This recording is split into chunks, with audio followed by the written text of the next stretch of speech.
നാട്ടിക നിയോജക മണ്ഡലം NDA തെരഞ്ഞെടുപ്പ് കമ്മിറ്റി ഓഫീസ് ഉദ്ഘാടനം ചെയ്തു. തൃപ്പയാറിൽ പ്രവർത്തനം ആരംഭിച്ച ഓഫീസിന്റെ ഉദ്ഘാടനം BJP സംസ്ഥാന ജനറൽ സെക്രട്ടറി ശോഭ സുരേന്ദ്രൻ ഉദ്ഘാടനം നിർവഹിച്ചു. കേരള നിയമസഭയിൽ ഇത്തവണ നിരവധി NDA MLA-മാരുണ്ടാവുമെന്നും അതിലൊന്ന് നാട്ടികയിൽ നിന്നായിരിക്കുമെന്നും ഉദ്ഘാടന പ്രസംഗത്തിൽ ശോഭ സുരേന്ദ്രൻ പറഞ്ഞു. കേന്ദ്രത്തിൽ ഒരു പദ്ധതി ഉദ്ഘാടനം ചെയ്തു.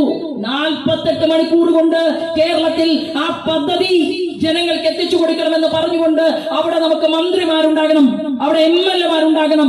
LDF-നും UDF-നും 70 കൊല്ലം കൊണ്ട് സാധിക്കാത്തത് 5 കൊല്ലം ഞങ്ങളുടെ BJP-യുടെ NDA-യുടെ കയ്യിൽ തന്നാൽ ഈ കേരളത്തിന്റെ കാസർഗോഡ് മുതൽ തിരുവനന്തപുരത്തെ ജനങ്ങളുടെ ഹിതത്തിനനുസരിച്ച് അഹന്ത മാറ്റിവെച്ചുകൊണ്ട് ടെക്നോളജിയിൽ അറിവുള്ളവരെ, ശാസ്ത്രജ്ഞന്മാരെ, അധ്യാപക മേഖലയിൽ കഴിവുള്ളവരെ, നല്ല പഠിക്കാൻ പോകുന്ന കുട്ടികളെ, യുവാക്കളെ, അങ്ങനെയുള്ള മുഴുവൻ ആളുകളെ, കർഷകരെ, ഇവിടത്തെ പട്ടാളക്കാരെ, ഇവിടത്തെ ആബാലവൃദ്ധം വരുന്ന ജനങ്ങളെയും വിളിച്ചിരുത്തിക്കൊണ്ട് എങ്ങനെയാണ് കേരളത്തിന് പുരോഗതി ഉണ്ടാക്കാൻ സാധിക്കുക എന്ന് ചർച്ച ചെയ്തുകൊണ്ടുള്ള ഒരു ജനസഭയുടെ നേതൃത്വത്തിൽ ഭാരതീയ ജനതാ പാർട്ടിയുടെ BDJS-ന്റെ NDA-യുടെ ആളുകൾ കേരള നിയമസഭയ്ക്കകത്ത് പോകണം.